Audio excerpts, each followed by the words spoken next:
now let's look carefully at this particular sculpture, and there will be quite a bit of them. So there are lots of them. So you're not going to be bored. So it's going to be quite a number. But let's start with this one. So what do we actually see and what do we want to pay attention to? So what is our central focus, right? Our central focus is to highlight several key points. So the first point is the conversation about the seating platform, right? So when we talk about the seating platform, the central message there is the conversation about the grip. So how well the person is able to grip with the ground. So why is it so important?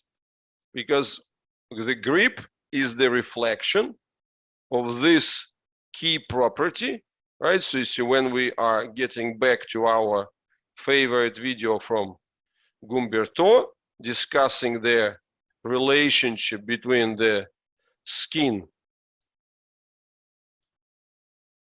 bubbly mechanical fat fascia, and the muscle, then we really get into this key reasoning, like that there are two sub ideas there.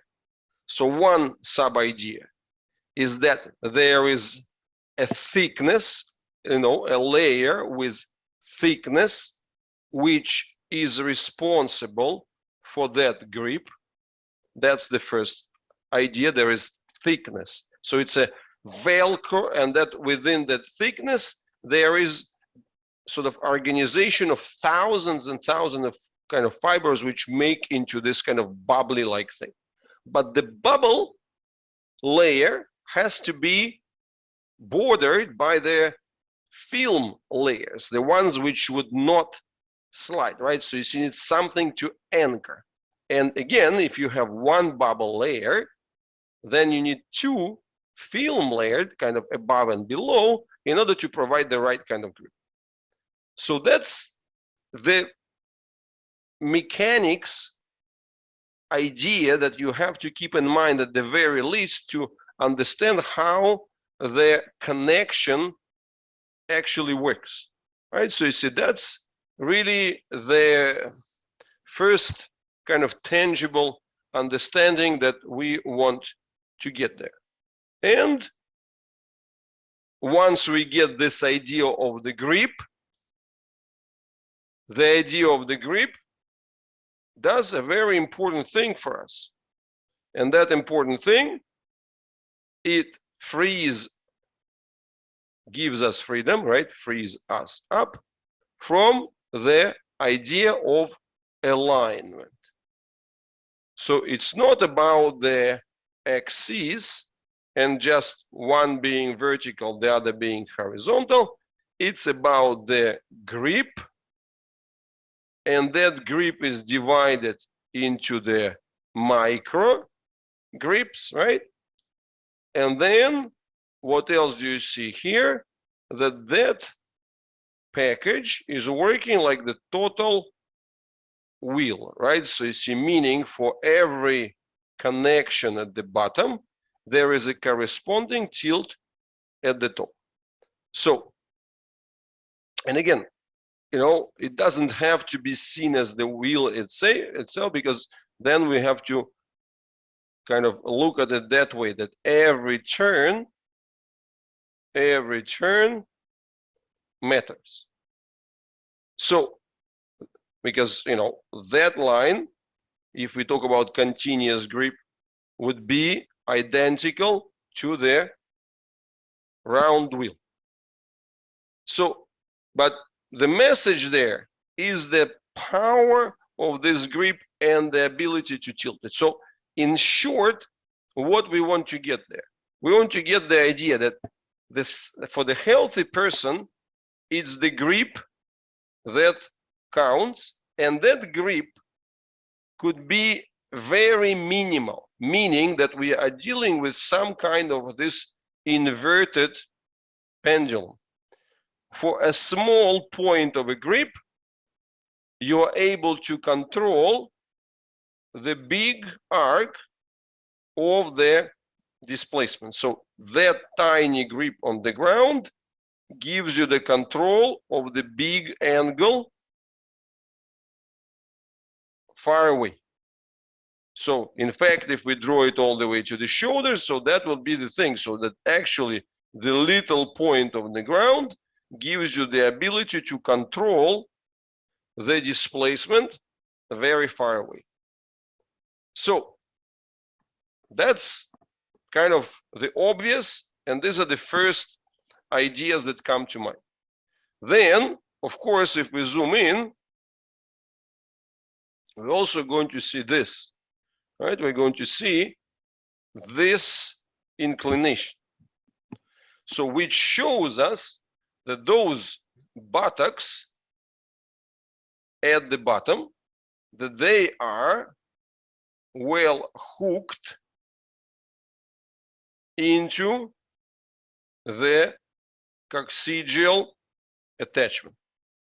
So that's also a very important thing that indicates for us that the pelvis there, or the bottom platform, is clearly divided into this left, center, and right type of the connection. And you see here, each circle or each grip, each semi circle, right, or each half, right, or each whatever surface of contact hooks into a particular anchor. So in that respect, it hooks all the way into the coccygeal thing. So which then brings us into idea, okay, but what's going on there? Are those divisions and those connections strong enough? So are they able to anchor? And so because, you know, think about it. See, we have a kind of sponge, a bubbly one, right? And then we need the film layers above and on top if we want to grip to the surface, to any surface, and then not only to grip and like within the grip, being able to control those big angles that we were just discussing, right? So, but then those films need to hook somewhere, because otherwise, if they don't hook, if they don't have the place to kind of plant and stop the displacement, then you're just going to slide. Because, you know, if you take this bubble without any limits, it's just going to slide, right? So as we have seen in Gumberto's videos, see here, right? So you see that's the muscle fiber moving within their Velcro sheath, right? So it's like the Velcro surrounding, and you can see that the displacements of the muscle fiber part is contained by this parallelogram of attachments, which actually defines how far it can slide, right? So if it cannot move, then you cannot adjust, right? So you see if it's fixed relationship. If it shifts and slides too far, then you would lose the grip and you would lose this relationship between the layers. So that's a very clear indication of those key relationships that we have to be aware about. But then also, as we get back to the image, we also realize another thing is that, you know, you can visualize everything here as the relationship of these gear wheels turning in respect to each other. So the gear wheel underneath turns against the gear wheels at the top, and they exchange those teeth. So these teeth of the gear wheels, they meet and pass through each other. So once again, so we will see this type of the images that show us how these gear wheels are relating to each other, right? And then the question is that you can have the relationship of the small ones, of the big ones, small to big, big to small, and so on. So all of those are encoded in that grip. And that was, or that is, a central statement that we bring through ABR, that in fact, the folding and unfolding of the origami of the skin of those bubbles that we can see on Gumberto's pictures, pictures and his, live documentaries. So those things, they actually act as their, if you compare them to the gear wheels, that gives you the understanding of how the angles are being controlled. So that's the central thing to understand, kind of the mechanics of this like realization. And then within it, you then understand that, well, once you got the grip one way, that there is a counter tilt that goes the other way, then it's a counter tilt that goes the other way, and so on. So, and those teeth, they are interacting with each other. So, and then another important point that we can draw from here is really essential. So you see here, this drawing shows us the importance of this transition, the border of the actual iliacs and the presence of that kind of triangle. Because with this triangle, with this clear border of the iliacs, then the person is able to convert the tilt and the grip into the origami line that goes back, right? So you see your grip over here, and then it just grows and locks like this. So the more you tilt, the more you grip, and the more you self-lock yourself. But if you don't have this division, if your line from here was going up, then whenever you tilt, you would have challenges at the spine. So that's why, again, this demonstration is very, very important. So now let's kind of diversify our image and see what else we can have. Look, this is the illustration of a Cupid, so which is modeled, well, this is a sculpture of a Cupid, right? So modeled after a child. So this one was modeled after a grown-up, right? And she's hooking herself on the left. So this is modeled after a child, and he's hooking himself on the right. And what are you reading here? You are reading this same key properties: the accentuation of the coccyx and the clear lines associated with the iliac borders. So you can really read this distinction, this division between the torso and the pelvis very, very clear. But at the same time, you also see that through this division, the pelvis itself belongs to the torso. So that's a coordinated activity. So the pelvis all the way to the bottom of the buttocks is part of the torso. That's a critically important thing for us, Because basically, when we will start looking at the pictures of the children, we're going to get kind of our conversation back to the same, to the key trouble. That what happens with the children with cerebral palsy is that in their case, the pelvis belongs to the legs. It doesn't belong to their torso. And our job is actually to reclaim the pelvis as the part of the torso and make this stability or make this control possible. So, next picture. See, here is the mother and child, right? Now, again, what you're seeing the grip, but this grip is shifted, right? So you see this way, he is not tilted backwards, or he's not tilted sideways, he is shifted, he's tilted forwards. But again, it's a sitting platform, which very much is being maintained underneath.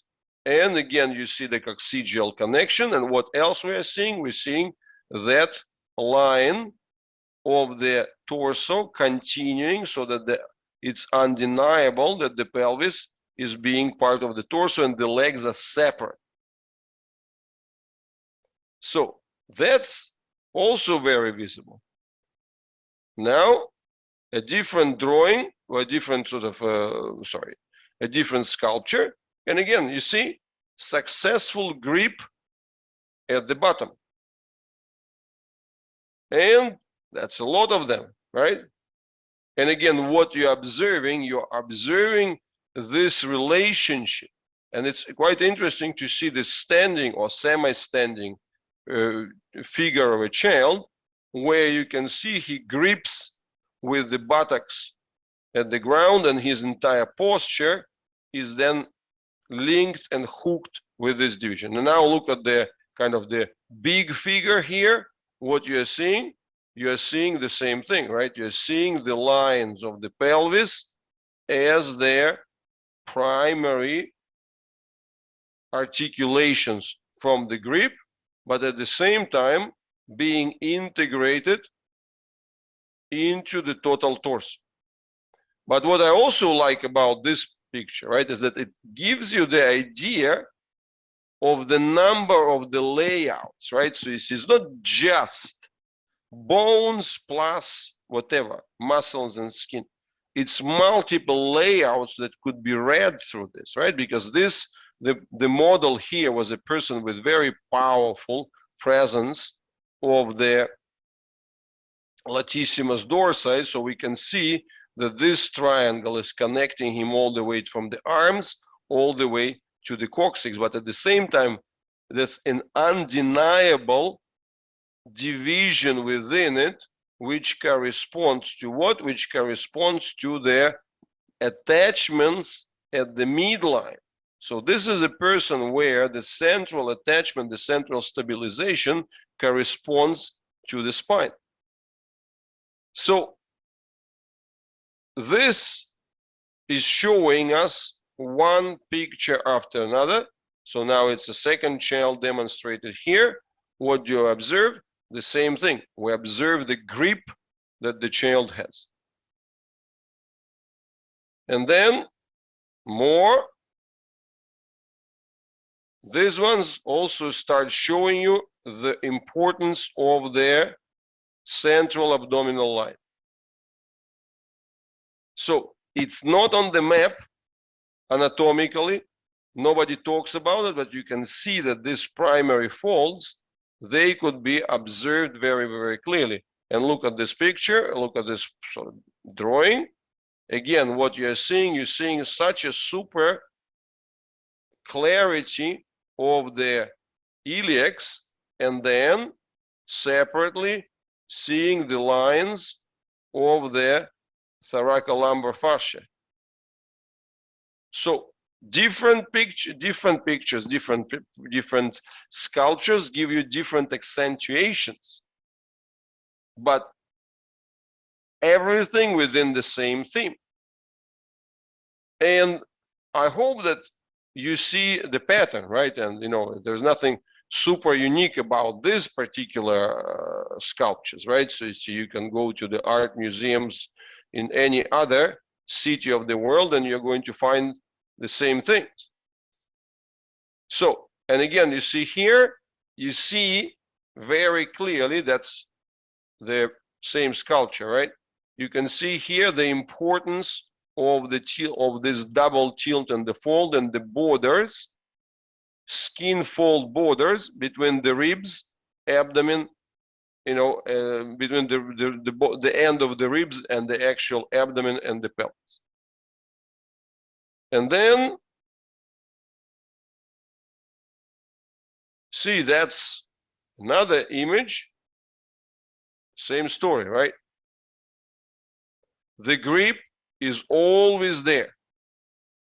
And it's the grip that provides the dynamics. Now, this is some Apollo picture, and here you, how am I talking pictures? It's sculpture, not picture, sculpture. Okay, and what we are seeing here is another great illustration. So what you are seeing here, two really, really important things. You're seeing the central lines, right? The central double fold at the level of the navel. And then this is a very critical, important thing when you want to realize when you study the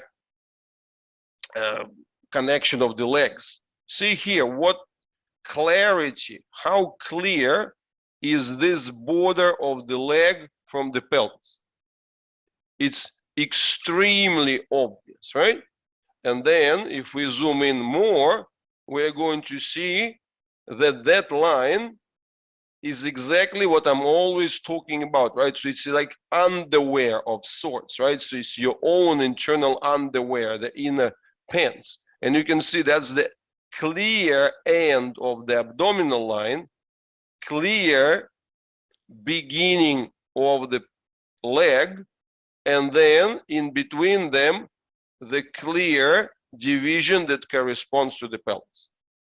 So the skin lines of these divisions are unmistakable, and they are completely, you know, free from each other because they indicate different primary orientation. So for the leg, it's rotation.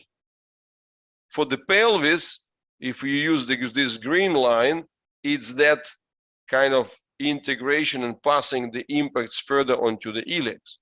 And for the abdomen, it's folding. So it's folding, not rotating. So these are the fold lines, like bending lines forwards, whilst these are the lines of the leg twist. So this is extremely obvious once we start studying the sculptures. And then I also have a separate set here, so which indicates more ancient and kind of incomplete sculptures, but they are showing you super clearly these borders, right? So you see that's an overlap of the abdominal wall, but with the extremely articulated stitching, right? And then you've got the iliac line. So the iliacs are completely clearly super stitched. And then you see the same line from here. What you're observing that as we follow, hop, what is that? The line of the iliacs, and then here we see the line of the thoracolumbar fascia.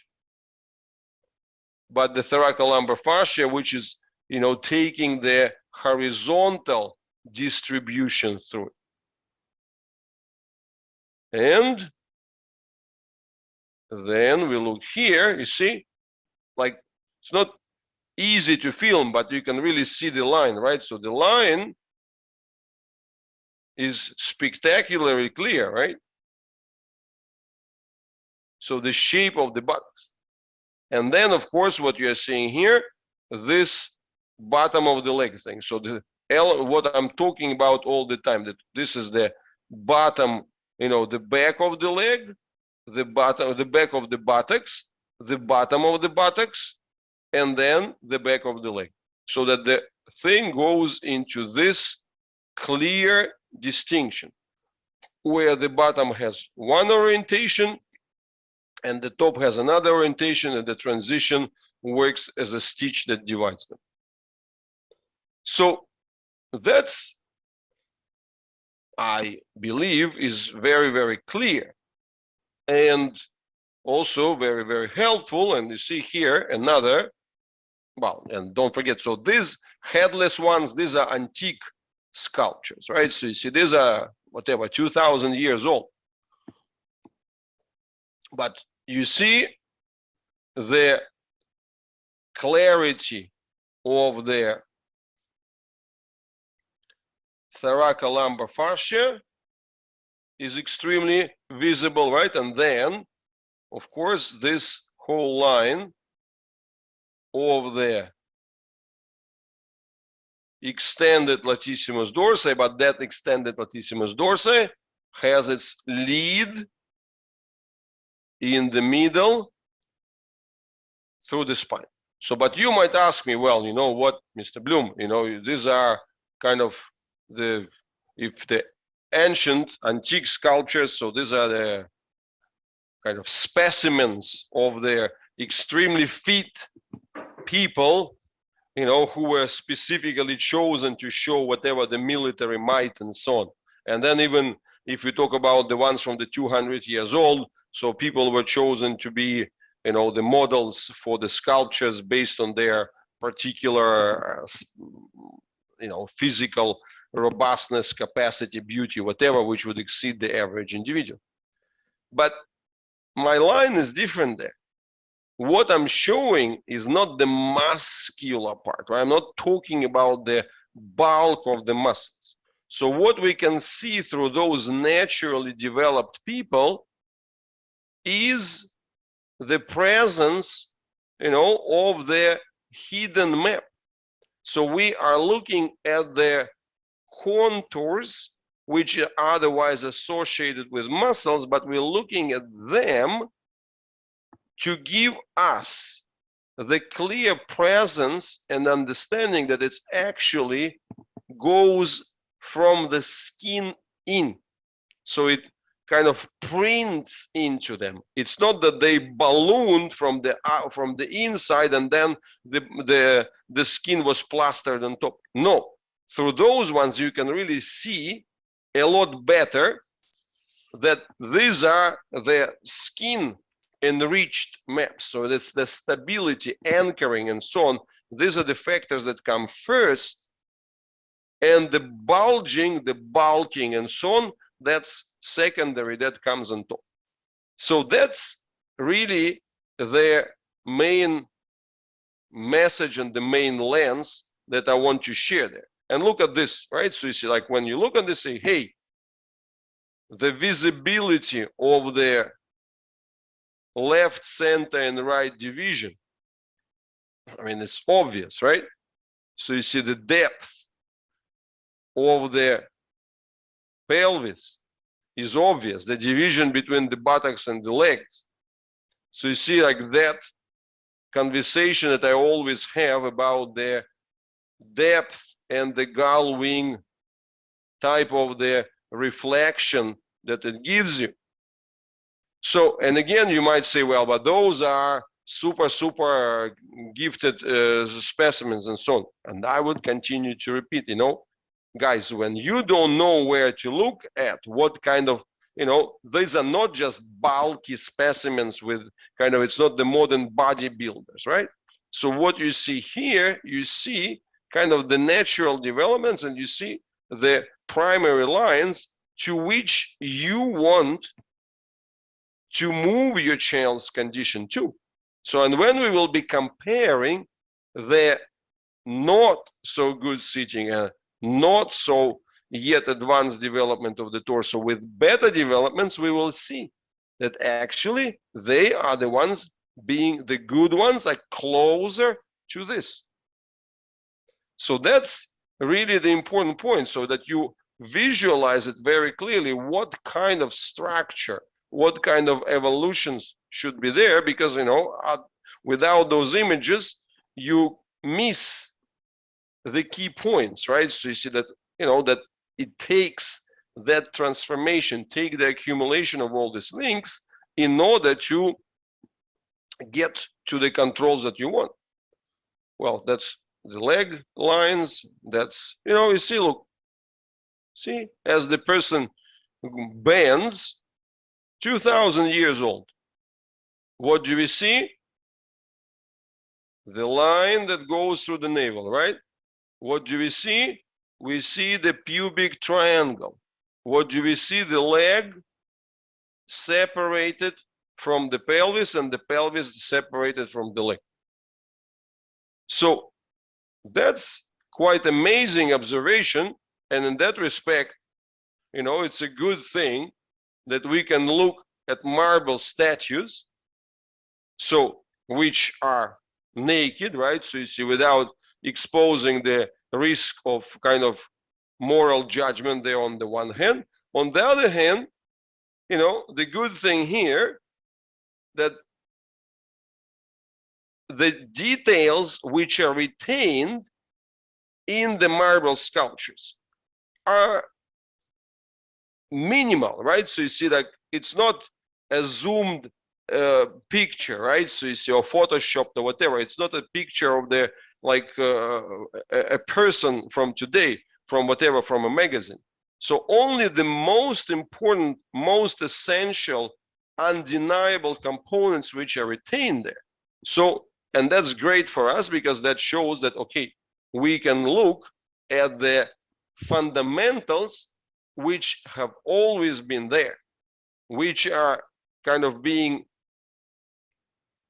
sculpted and illustrated by generations of artists without even talking about them, without even kind of giving them special names, without even like realizing, just as a most factual presence. Well, that's how the real bodies move, right? So you see, all the artist tried to do, the sculptor had to do, is to capture the natural movement, right? So, and look at that. See, this is, again, you can see those borders extremely clearly. I can go on and on and on and on and on and on. So, and you see, the illustration is really spectacular, right? I really like this one as well, right?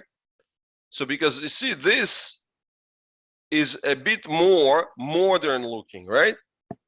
And what do you see in the more modern looking picture of sculpture, right? So you see the presence of the more articulated paravertebrals. So like these long muscles that go along the spine, they are more visible. You also see through this that that's where it indicates the fact that the spine itself, considered, if looked vertically, can have different depth of sinking into the back.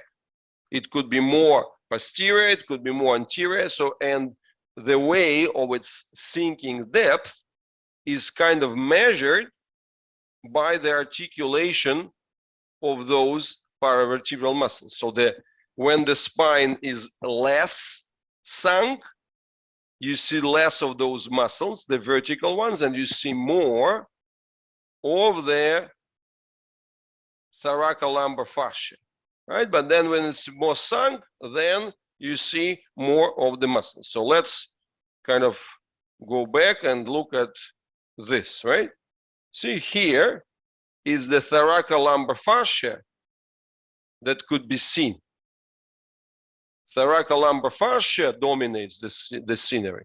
And even when you look at the back here, right, you see it's a thoracolumbar fascia with then this massive evolution of the total back, but not via the articulation of the dominant paravertebrals. So that's, again, a valuable lesson there, because what you see in the kids sunk spine, dominant paravertebral. So instead of the horizontal leadership of the thoracolumbar fascia that distributes all the loads in the horizontal fashion, what do you have? You have the scenario where the spine sinks and then the vertical paravertebral muscles are trying to compensate for. So that's where I believe these are great lessons, but these ones, again, you see, this is the true division, right? It's not the kind of the dominance of the paravertebrals that we see here. See, that's paravertebrals, and this is the true depth. So, I'm studying it as much as you do, right? Because basically, as we went there, we were just like had 2 hours, and I didn't expect that it would be that fascinating. So basically, we had to rush, and people were like, bing, bing, bing, please, we inform you that it closes at 5 or something like this, right? So, but I find these illustrations absolutely amazing. So, especially if we go through the history of the natural versus, the more trained type of performances. And here is the image of Thor the Mighty. Yes, you see Thor the Mighty is illustrated resting with his hammer. And again, you see very clearly, right? So you see that we can deconstruct the total layout here. So we can deconstruct the presence of the glute of the iliacs as the main line, right? So you see then on top of those main lines, there is the horizontal expansion of the transversus abdominis going both ways. Underneath, there is this horizontal layout of the thoracolumbar fascia. Well, sorry, yeah, on top of it, actually, there is a horizontal layout of the thoracolumbar fascia. Then there is this super depth of the spine with its deep spinal valleys, right? And then you have super clear articulation of the rib angles, and those rib angles, they give you the massive rib cage strength. So where the rib cage strength dominates the paravertebral. So that's, and you can, when you look at this sculpture, what do you read? You read that kind of message of extreme physical power, right? If you look at this and compare it with this one, right? This is more, city-like. There's some, grace, but at the same time, within this grace, you see the paravertebral muscles, right? You don't observe that massiveness of the actual torso, right? And you look at this one, that's a massive torso, but that massive torso is hooked onto the central line that goes, through the spine, and then you got this integration. So again, now once we understand this and then look at the images and say, hey, now we understand it much better, right? So you see that this is the total vision of the total fascia of the latissimus dorsi. So this is how it's connected to the arm. And that's what we see in the kids, right? So you see as they're lifting the arms, trying to control the pelvis. But the line here indicates to us that, by the way, it's this midsection, right? It's this central attachment that has to dominate within, and then give the space to that massive rib cage strength, not the other way around, right? So you see, not being shifted onto the sides and linked to the arms. So You know, I'm just trying to illustrate that looking at sculptures is able to give us a lot of valuable information. So now once we understand this, then we can move to the illustration. So I don't know whether we should start with something good or something bad, but maybe, so yeah, let's start with something good, right? So this is, we're kind of going to say thank you to Renata, right? So you see about great pictures and illustrations, and then a number of really important things. So you see that's an indication of the super advanced phase when the child is able to be in a good squat, right? So you see the squat, that would be super sitting. And then of course from that super sitting, right, so it goes into the jump and landing and the next squat. So this is the super sitting. But what I found here is actually this extremely, informative things that, well, the super sitting gives you the basis for standing. But here, fortunately, we have the nicely done shower views, which are like blurred in the right spots, right?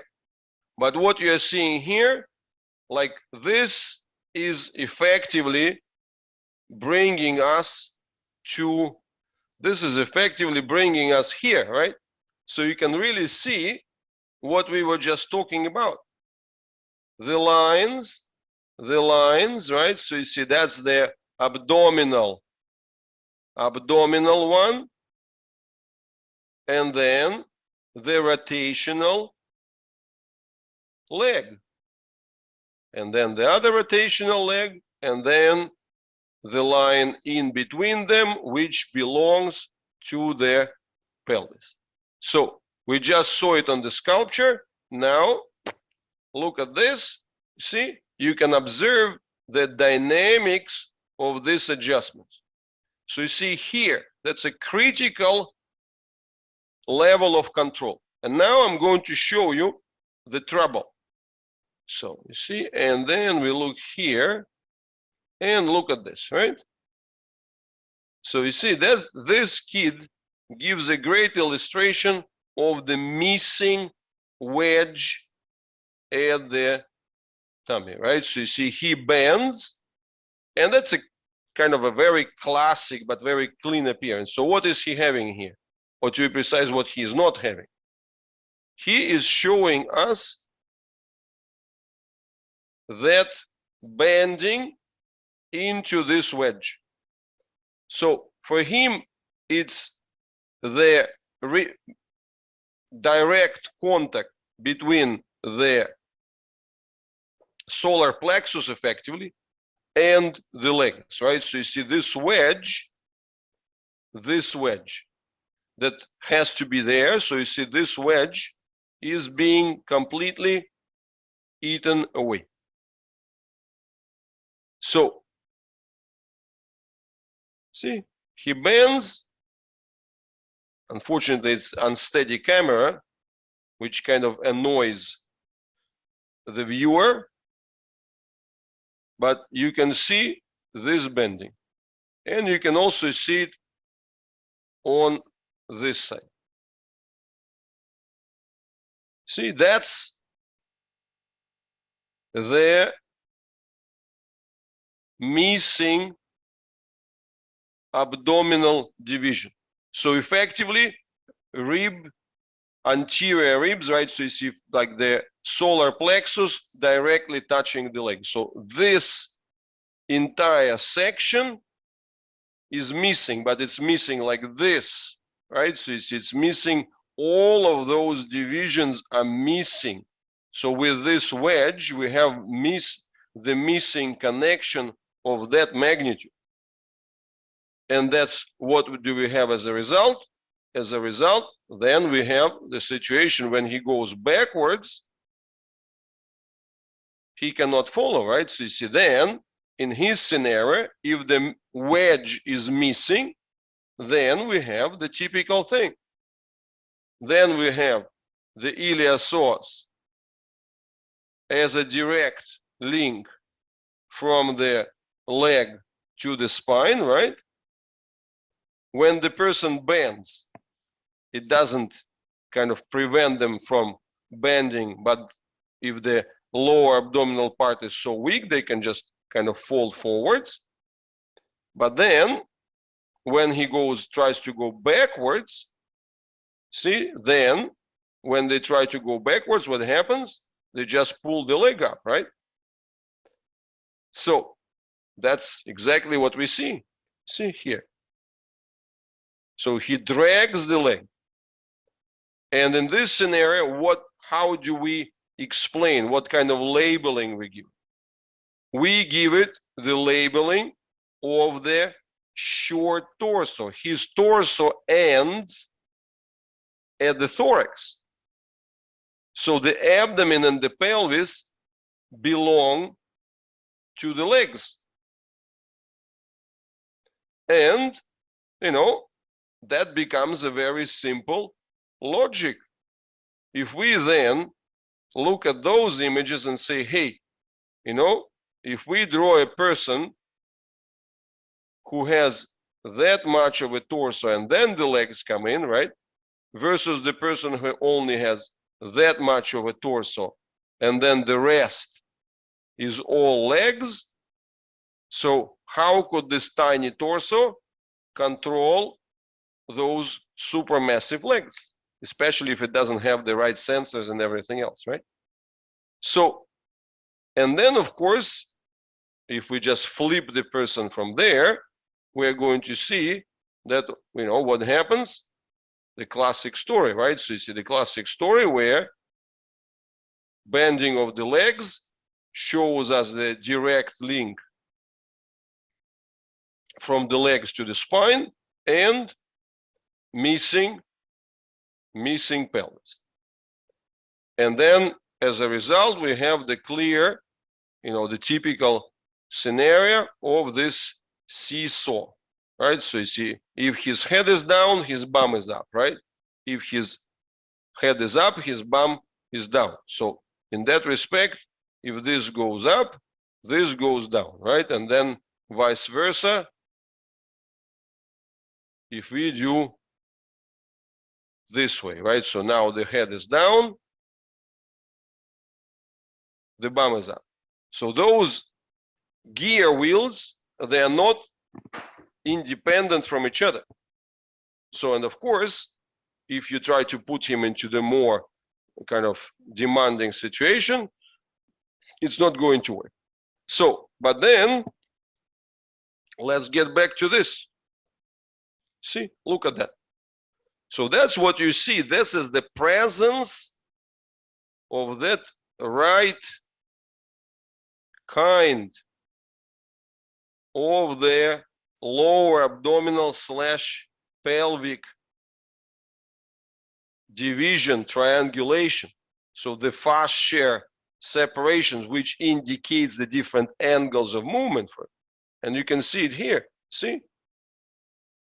So that was the movement forwards. See, you can see the pelvis moves as a part of the torso, and she has the grip at her sitting platform, right? As we have seen on the sculptures. So, and then she just rocks on those. And here, it's a tilt to the left side, corresponding rotational adjustment of the leg.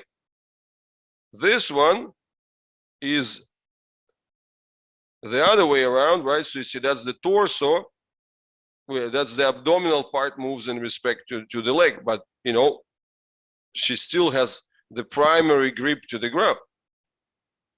And then another bend, shifting further. So you see, in all of those scenarios, this wedge separating the legs from the, separating the torso from the legs is always there. So the legs are following the torso. That's very, very clear. And I also like this total work here. You can see how she presses at the bottom, right? So at the button, right? So she tries to extract whatever foam she can get out of the thing, and you can see how the torso works in this scenario. And then also, you see that is the wave of adjustment, which is really very, very clear. So you can see the real benefit of those fascia divisions, which we have just observed on the sculptures. And again, because we are so close there to the private parts and so on, we are not, it's not that we have so much imagery of these areas kind of populating our mind or our kind of view of how it actually should be. So that's why I believe that the sculptures are such a great reference and such a important avenue of understanding how it actually works and what kind of layout we want to have. And then, of course, if we want the image that is going to be on showing us the opposites, so then we can have a look here, and then we would realize, you see here,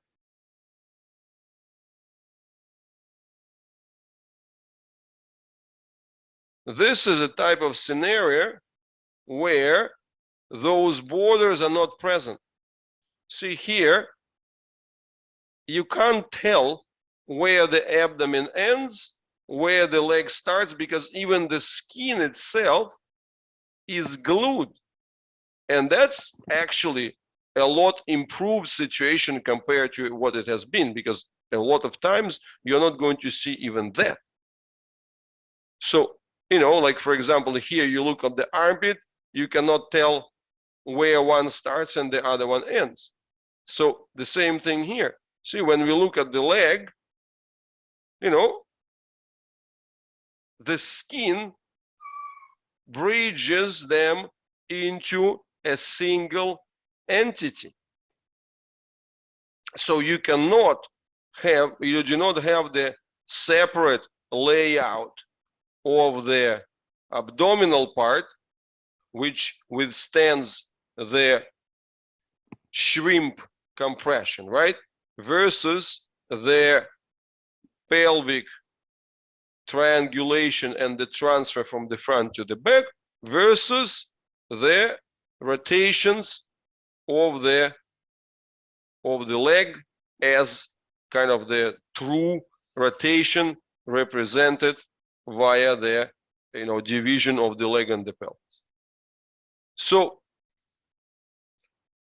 that's how we can link different elements together. And again, these images are extremely helpful, I believe. So to give us the image of the good connections and how it works. And here, actually, we have a lucky catch when she kind of gripped herself, and also give us the inside, the inside look into this, abdominal division. So that's critical. You see, no matter how much the child bends, this border, this separation between the abdominal and the leg does not disappear. So that's where we can see the torso that has the pelvis integrated into it and a true connection at the sitting platform. So that's really the very important and positive lesson. But first, so you see, that's this wedge study, right? Now let's get back to our first image. This one, no. Yes, so you see the grip and the tilt. And let's study what are the challenges that we face in reality. So we are going to have, well, let's start here, right? So this is a situation where we are looking at the child who cannot sit on his own, right? So, but, and for him, he has big difficulties in the grip, at the deeper grip. But that is a key principle of evolution, right? So when we observe what evolution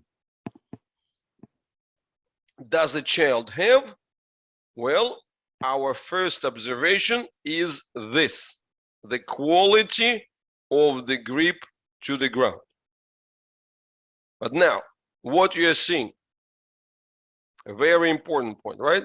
So you see, for this child, so far, what you are having, he is responding like a single ball. So that's what I call the mermaid legs. So the total entity, the uni pelvis or the uni legs in that sense. What is he missing?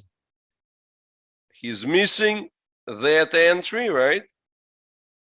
The entry into the coccyx, and he's missing that entry into the iliacs, and then that entry would actually continue and then would end up being at the coccyx as well.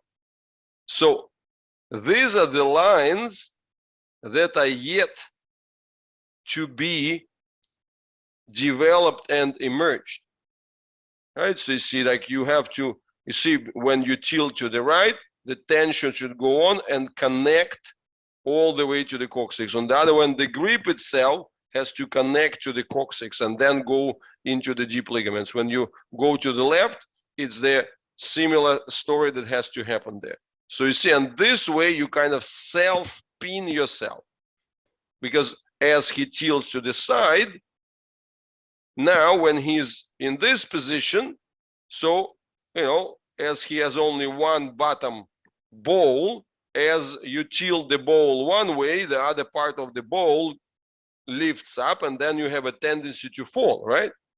But if you have this type of a grip, then what happens is that as you tilt, then the grip travels. So the more you force, you're tilted to the side, the more that line of tension hooks yourself back to the ground. So as you tilt, you actually get more hooked to the ground. So that's the, and that's what we can see in these images. So that's the grip. And you know, for this grip, that's why it's so necessary to have the coccygeal hook, so which would prevent it from sliding, and then have the hook that goes into the around the iliacs and hooks back and reaches the coccyx from the other side. So it's a kind of two-way loop that does it. And but you see, what are we observing? We're also observing this evolution, like, oh, you know, like at least some gluteal buttocks, right, are starting to emerge. They don't have the stitching, but at least they are emerging compared to the ones which are sliding, compared to the ones which are not connected at all, and so on. So that's the observation of the evolution that we're looking at here. And then, of course, what else we are seeing here?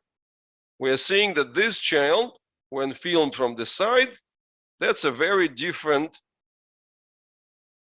scenario compared to those shower pictures that we have seen, right? So that's the active adjustment at the sitting level, and you can see the separation, you know, the abdominal and pelvic kind of wedges in between, right? It wedges in between. And as it wedges in between, what happens? As you bend forwards with this wedge, you actually pin yourself to the ground. The more you bend, the more you pin. But if you don't have this wedge, then what happens? The more you bend, the more your butt comes up and you have a tendency to fall forwards.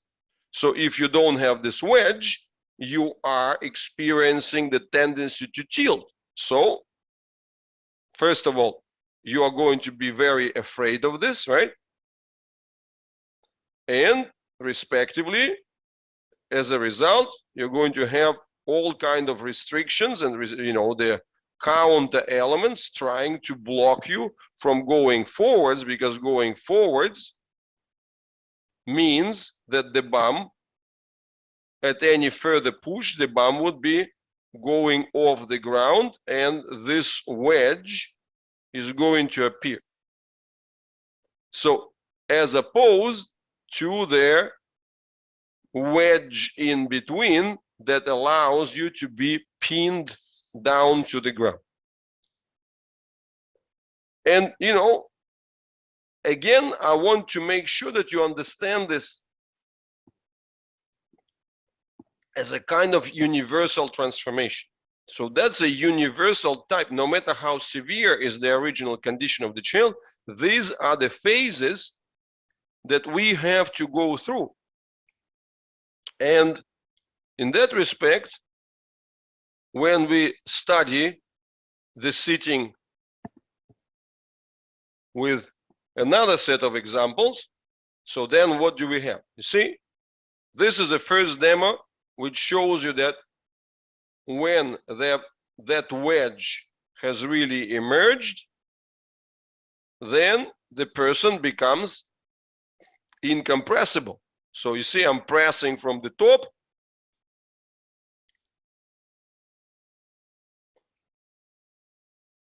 and no matter how much I press, she doesn't bend. Then we're also trying to do another test here. So this is pushing, trying to push the child off the bench, not helping her, right? Trying to push her off the bench, but the more you push, the more she self-grips. And this is a demo which is showing the presence of those abdominal divisions, rib cage divisions, and then these divisions at the bottom, which are corresponding to that wedge that we are really looking for. And what happens as a result? As I bend her forwards, you see the dramatic contrast, right? So for her, the more I push her, the more I pin her to the ground. That's the magical effect there. If the wedge is there, you push the person forward, you actually make them more stable.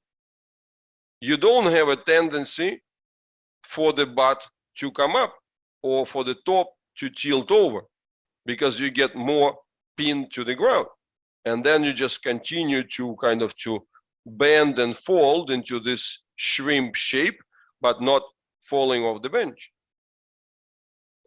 So that's the kind of illustration which I find very, very helpful, because again, you see, this way, no matter how much is being pushed, there's a permanent wedge there.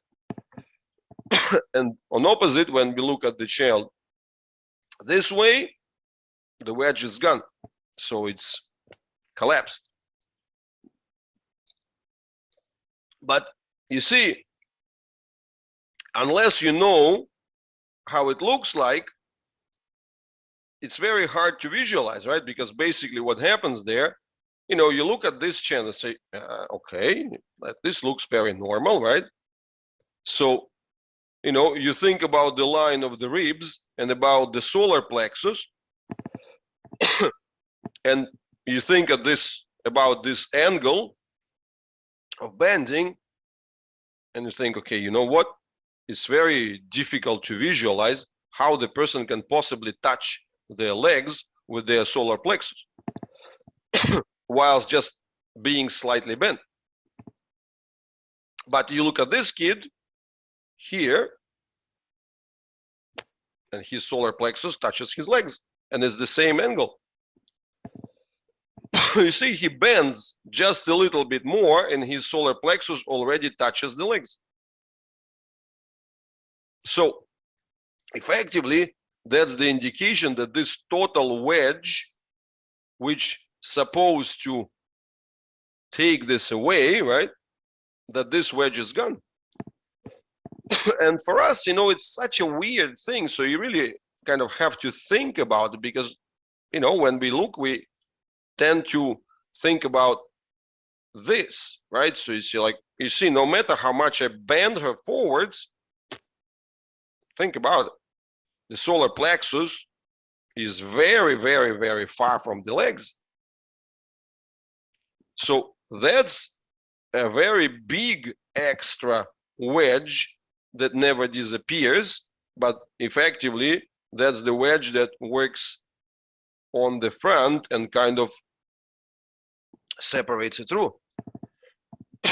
So that's the important imagery which I encourage you to kind of link yourself to and visualize, like, okay, this is what we need for sitting, right? And one of my central points has always been is that sitting is critical. It's sitting which defines the quality of life for the child, for the person with disability. Because if you are, and when the question comes to the point, what does it mean to sit? Well, I typed into Google, bar stools without back support. So if you are able to visualize the scenario where you plant your child on a bar stool without the back support, and you can leave to get yourself a coffee, to get yourself whatever, to go to the toilet or whatever, then you have the right kind of sitting. And then on top of this, you can discuss the next things. Okay, can the child get to that bar stool herself or himself, right? Can the child get off that bar stool, turn around, do all these other things and so on? But that's kind of the ultimate test. Because unless you can plant your child on a bar stool and leave, that's not sitting. And that is where you need those grips to the ground. That's where you need that sitting platform, right? So you see, that's where you can visualize that this kind of grip, this tilts and turns, this person, you can leave her on a bar stool and, walk around. So, and sitting defines everything, right? Because basically it's the key indicator if the person is able to relax, if the person is able to kind of get normatonic, if the person is able to turn around, control the head and everything else, then you could be sure that, even in case if the arms and legs are not working kind of that well, if the person is not able to do so, that's the epicenter. That's a stable sort of source from which the high quality of life could be achieved and from which you can venture and build everything else. So that's really the epicenter of it.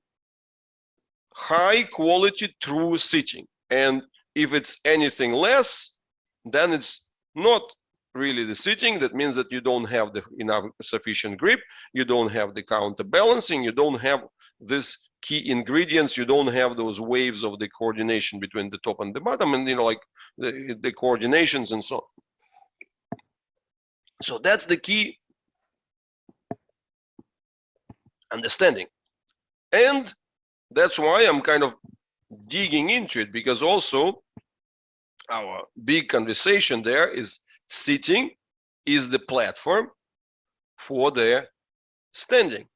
So you see, in that respect, this, when the person sits like this, so that's where we can bring in our central message.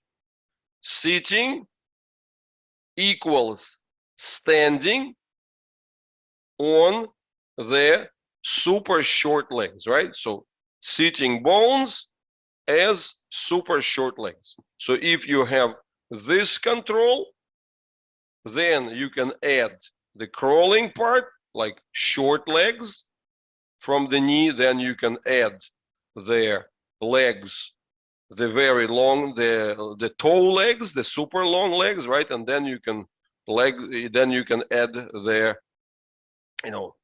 the actual leg, which would be the long leg, right? So, but that's a bit tricky. But anyway, so short leg to long leg. But at first you need a super short leg. If you don't have the control of the super short leg connections to the ground by the sitting bones, the leg is the extension of the sitting bone, which makes it more difficult. So, and this is a great illustration showing you, okay, so in order to have this kind of standing and those adjustments, it's very simple. If you want her to be able to do this tilts, twists, and all kind of arrangements with long legs, right? So you see the torso is the source of control, and then the legs are kind of the extensions of the torso towards the ground.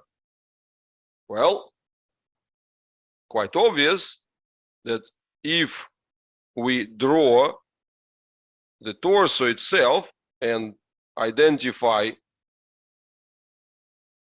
the sitting bones here, saying, whatever happens on the ground, eventually, how does it pass into the torso? It passes through the sitting entries. So if you don't have this full counter balancing, this full control at the level of the super short legs, you cannot even expect anything positive to happen from the long legs.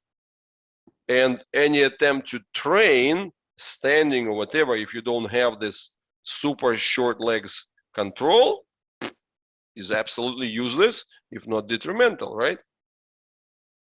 So that's another key understanding that we can draw from here.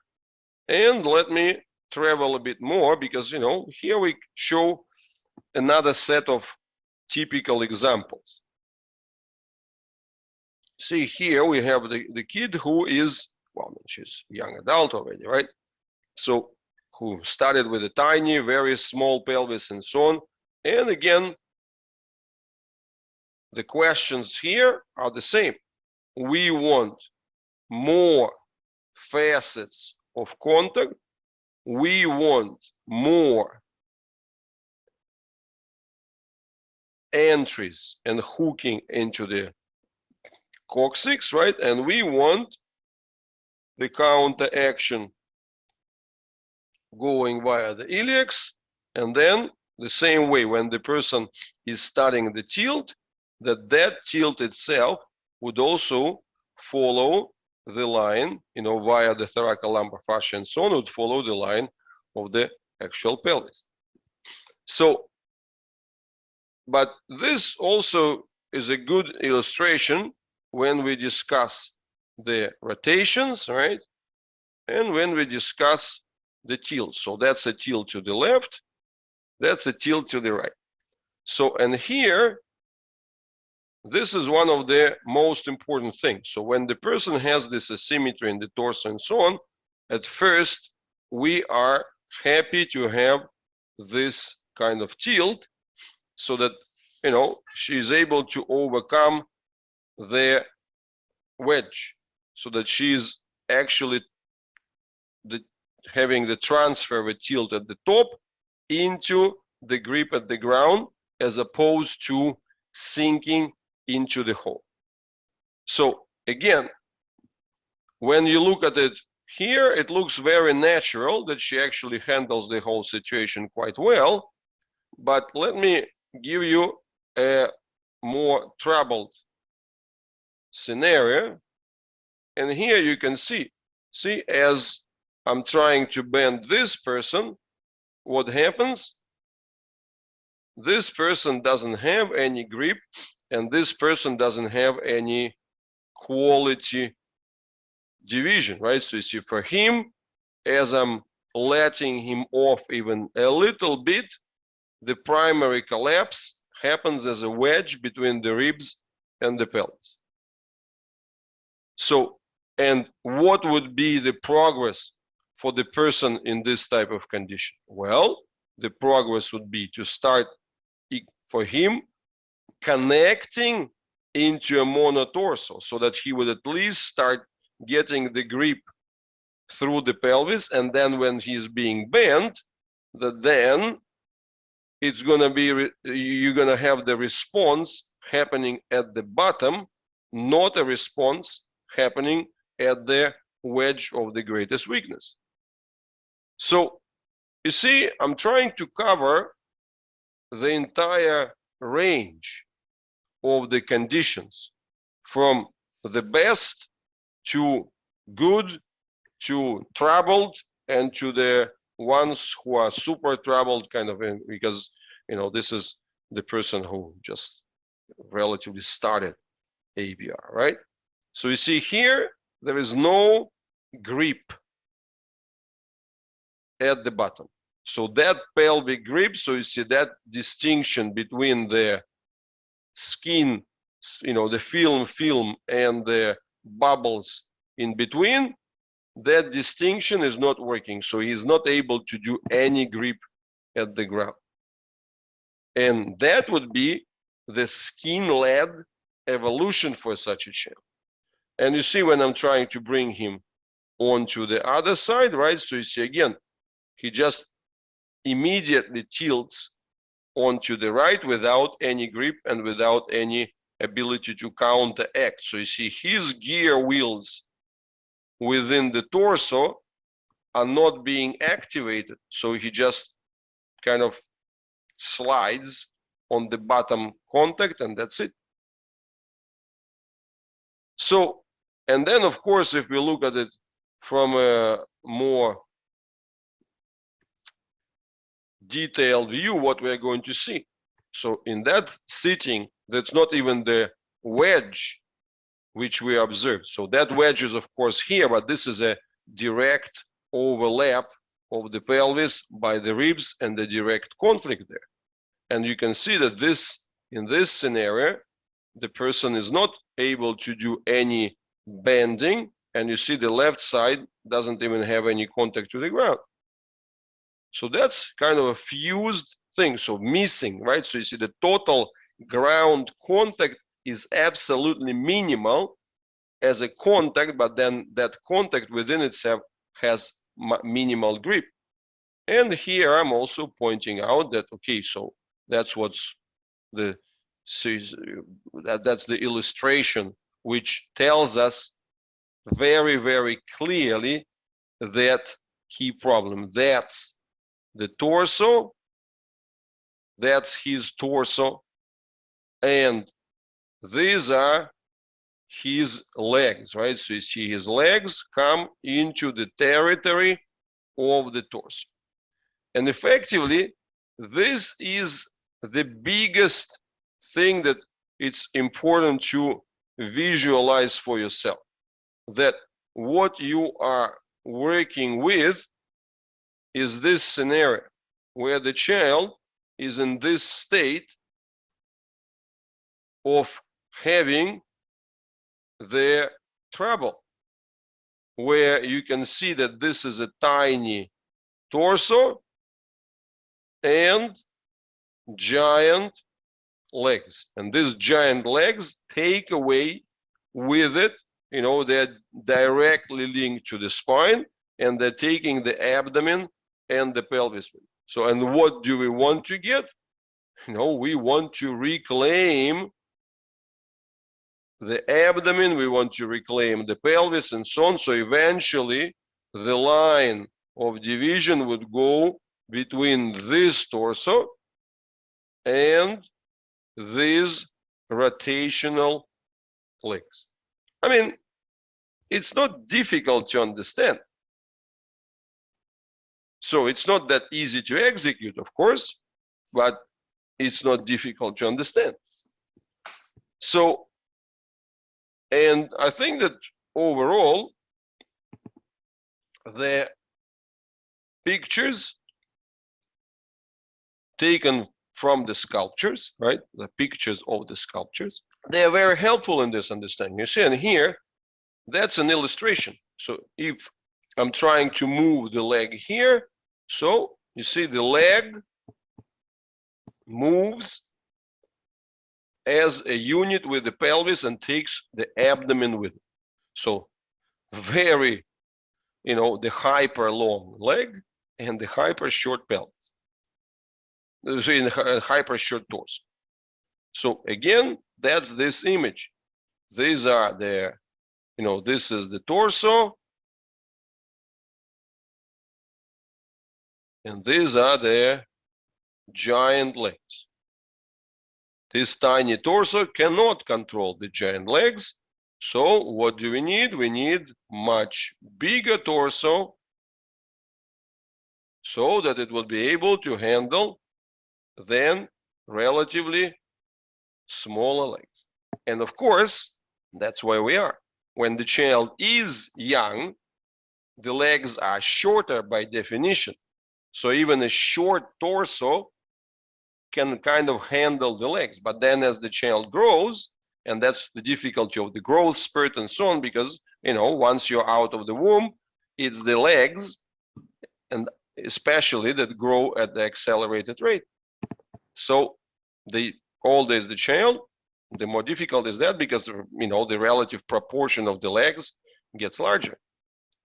However, what we show in ABR, that even with big children, we are able to get this successful divisions. And you see, it's very important to observe this type of relationship. If you look on the front, you see, when you've got the torso, which you got the pelvis that belongs to the torso, which has this wedge, what happens to the legs?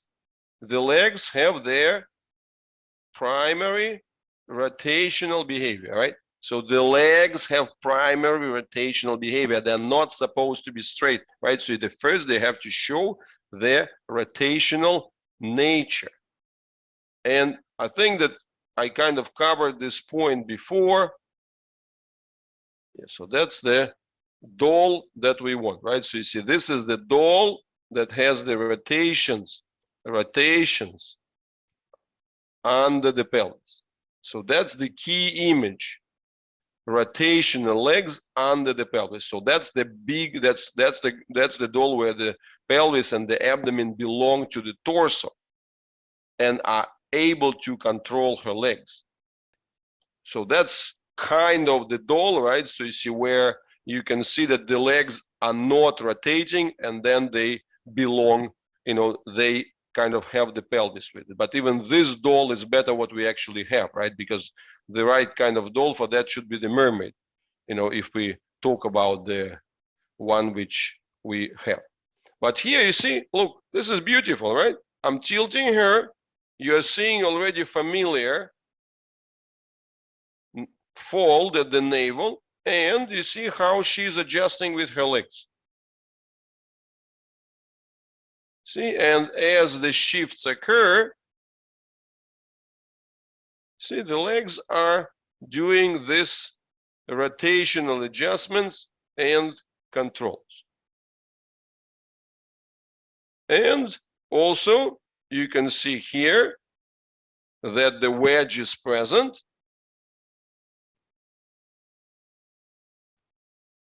The line, well, then as a result, what happens? See, the person with the wedge, she can lie down, right? See, remember, I was showing this kid. So where, as he goes back, the legs get dragged, right?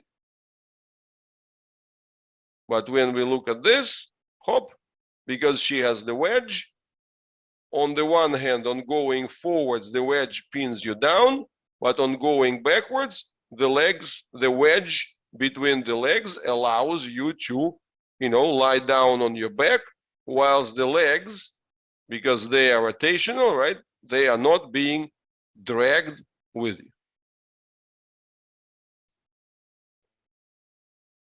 And then, so you see, that's a very indicative demo here, because basically what she's doing, she's not helping herself with the legs, also with the arms, she's not pushing, and she's just trying to move the bum, jump with her bum, right? Effectively use the bottom, use her sitting platform as super short legs. So that's a very obvious another level of control. And here you see the person with deeper bending, what happens? You see, as she bends, we also observe the origami folds working horizontally. Remember the image of Thor using those horizontal lines, right? So you can really see this very clearly. She's using those lines as a part of stabilizing herself, right? And then that's the primary thing, but then within it, she needs more of those lines which would go through and convert, right? So you see, no matter at which phase the person is, we can always kind of plant, okay, so these are the elements which are enabling the good performance, and these are the elements which are creating, which are still deficient, right? So you see, which we still want to connect better and channel it in a good way. And you see here, that's the other side. So that's where the person is able to hook a lot better. And you see here, she's able to hook and stay on the spot. So that's an indication that where we have some linking around the same button, as opposed to just one ball. And it's very interesting. Also, you see here, is we look abdominally, right? So you see how the same type of folding is happening here. And what I also like a lot is that as she goes backwards, we can see this Thor image parts where you can see the origami folds really helping her as the main source of her stability. So of course she needs more of the divisions and so on for getting the freedoms there, but you see that those lines are very clear, and again you can see very articulated midsection that we've seen before. And see, that's a good demo that shows you very clearly that the legs are moving. See, I'm articulating the image of the pelvis. You see here, the legs are moving under. See, she's moving with her feet, but here the body is controlling it. So that's why here we can see again the same story. That's the torso, which includes the pelvis, and then after that, that torso has the added legs.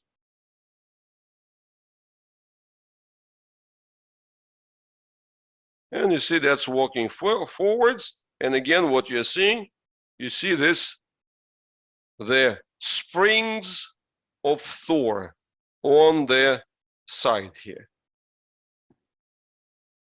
So very, very impressive, right? So you see this springs of Thor on the side.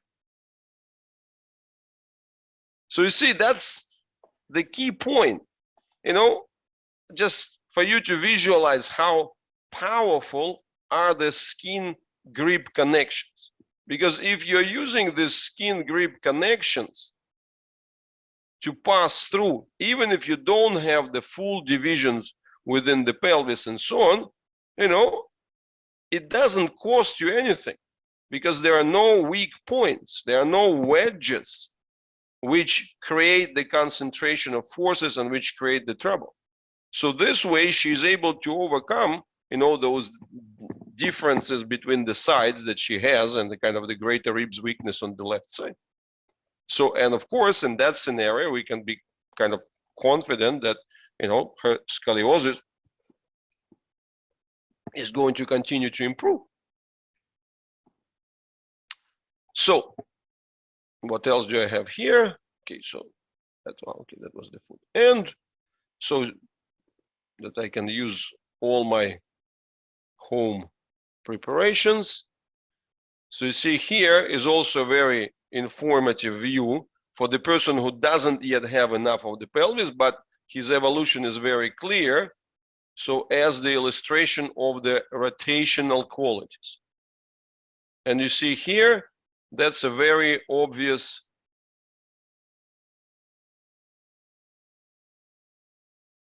view, right? So you can see how that rotational counter moves are being present throughout and getting those waves of the response within the torso. And here we can see you see that's a very skinny individual. For him, it's not so easy to gain that skin depth, right? So you see, but we are looking for the evolution of the same types of folds and the same type of the 3 folds that we observed here. The one under the ribs, the ones at the pubic, and the one at the navel line. So again, the more you think in this kind of line of the origami, the more think in the line of those grips and kind of bubble layers versus the film layer and so on, instead of thinking in terms of what this muscle is doing and where is it pulling, the more obvious the picture becomes, right? And again, here you can see that, for him, so far, that's the beginning of that rotational roll of the legs, right? So you see here, we have seen it done extremely well. See, so it's very easy for her to transfer the load already and to do this without, without the double action. And if we look here, we have this super benefit. See, when the wedge is there, the leg could be moved separately from the pelvis without any resistance, as opposed, of course, to this type of the drop. And here we can see this phase and this evolution. And going to the other side, we see, of course, we observe the differences. But also, the legs are starting to show their rotational properties, but it's still not that doll that moves underneath that we were talking about. But the map is universal. So, it might take slower, it might take faster. We're always happy when there are kind of easy breakthroughs, and things kind of pop into place and so on. But the map, the transitions and so on, it very much always follows the same sequence, right? And here you can see, like, when the pelvis still belongs more to the legs, what happens? The person cannot release the drop of the kind that we have seen here, right? So he can, because the wedge between and the circling of the iliacs, see that circling of the iliacs on the integration and then the wedge in between, they are not sufficient. And here we can see this rotational tendency, which is biaxial, right? So you see bicoaxial. So 2 legs doing this twist, right? Again, this is a very important illustration here. So because, again, I keep saying this over and over and over again. This doll does not have the rotation. This doll is the good one. That's the doll which shows the rotation. That's what we want to see, because the hip joint is designed like that. It's designed for their rotations. So at first, once the pelvis kind of gets connected to the torso, then as a result, it's the hip joint that starts getting the true activation. And we have to admit that that hip joint, which just now, you see, just starting to kind of get this coordination between the two of them towards the rotations, towards the twists. So they're not competent at all. They never had this type of the control before, because of course, what we had only this. We had this direct link from the legs to the lumbar without the presence of the iliacs, or without even the presence of the pelvis. How could you expect the hip to have this type of competence and control and the calibration if it has never moved as the primary kind of line, the primary fault line of their activation? And that's the view from the back. And now again, we understand what we want, right? So you see, we want better grip, but at the same time, the very big thing for us is to start getting that hook into the middle. And you know, that's one of those things that I'm really kind of counting for and counting on now with the Vibro tools, that we will be able to activate those coccygeal connections quicker, faster, easier, and so on, compared to the challenges that we had in the past. So I guess we're already running long, right? So I just wanted to show this, right? So you see kind of a good demonstration, you know, of the progress of the, you know, the spinal progress over the last year with the, you know, child who've been with us for a long time, very depleted, but it's a really spectacular evolution of the back, and the spectacular evolution of the sitting platform and the wedges, right? And you can see here also the big visible evolution of the abdominal transformation. You can see how the platform is changing, right? And again, the person is from that extreme tilt is landing more and more on the ground. And you see, this is where you can also see it kind of when she's lying on the side, you can see, right? So the better view versus the one with the paravertebral dominance, right? So, and that's just a zoomed image. So this is the illustration which just supposed to send waves of encouragement that even in the difficult scenarios, good work with the new kind of generation of the ABR tools is giving you the ability to bring those new connections to life. So I hope that today's journey has been productive, because, well, we covered a lot and did a lot of illustrations, but, well, I hope that this, gee, I didn't do this. Okay, that was really, I mean, I found this accidental image and it's so good, right? You see, when you talk about the tilting, don't look at the channel, look at the toy. See, that's the one which actually illustrates the primary role of the tilt. So you see, that's the best tool to study, right? So you see, okay, the tilt, counter tilt, the increment of the tilt, you know, control of the tilt, and so on. And you see here, he also does it with the arm as well. So this is really a great toy, and I guess I will save this type of conversation about the angles for one of the future webinars. But if you kind of accidentally bump into any toy of this kind, or don't forget the dolls as well, right? You know, make sure that you get one for yourself, because this could be a very, very informative explanation thing, and also from time to time try to do the spaghetti experiments and get the spontaneous emergence of this hyperboloid orientations. So with this positive message, we kind of ran into nearly 2 hours instead of the designated 1.5, but I hope that we kind of brought some value and understanding. So thanks to all the families who contributed and participated, to all the children, right? So you see, because it's really essential for us to have those references, right? So you can kind of visualize, okay, that's what's going on, right? So that's what happens not just to the sculptures, but to the real kids who participate in the ABR program, and then also to see the whole spectrum and the variety of those changes and the evolutions. All right, so I hope that that has been helpful and to a certain degree entertaining. Now I have to stop sharing, and that's it.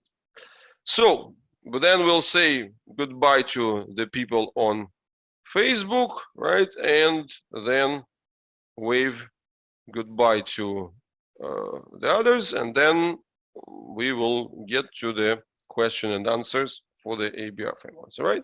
Cheers and all the best. And of course, as always, if you find this helpful and interesting, share with people and I guess that's an important part, because the people I bet a lot of them, they don't meet the ultimate sitting test, right? So plant your child on a bar stool without the back support. Okay, cheers and all the best. All right, so this is the picture that we use quite often. That's the demo, that's the anatomy of the face. And here is the picture that we use even more often, right? So you see, this is the highlight, which gives the focus on the nuchal ligament and the total head position. So what's the key perspective? The key perspective we discussed in detail in webinar number 3, right? So you see, that was the head spiralization. And I think somewhere earlier this year in one of the question and answers, I actually kind of talked more about the head twist, this kind of the shrimp thing. So, but fundamental point is this: what we should start doing, what is the key change of reference for us. So instead of this kind of standard images